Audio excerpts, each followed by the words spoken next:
ಜನತೆಯಾದ ನಾವು ಭಾರತವನ್ನು ಸಾರ್ವಭೌಮ ಸಮಾಜವಾದಿ ಧರ್ಮನಿರಪೇಕ್ಷ ಪ್ರಜಾಸತ್ತಾತ್ಮಕ ಗಣರಾಜ್ಯವನ್ನಾಗಿ ರೂಪಿಸುವುದಕ್ಕಾಗಿ ಭಾರತದ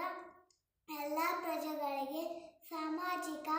ಆರ್ಥಿಕ ಮತ್ತು ರಾಜಕೀಯ ನ್ಯಾಯವನ್ನು, ವಿಚಾರ,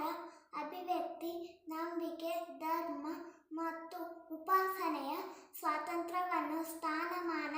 ಮತ್ತು ಅವಕಾಶಗಳ ಸಮಾನತೆಯನ್ನು ದೊರೆಯುವಂತೆ ಮಾಡುವುದಕ್ಕಾಗಿ ವ್ಯಕ್ತಿ ಗೌರವ, ದೇಶದ ಏಕತೆ ಮತ್ತು ಸಮಗ್ರತೆಗಾಗಿ ಎಲ್ಲರಲ್ಲಿ ಭ್ರಾತೃತ್ವ ಭಾವನೆಯನ್ನು ಮೂಡಿಸುವುದಕ್ಕಾಗಿ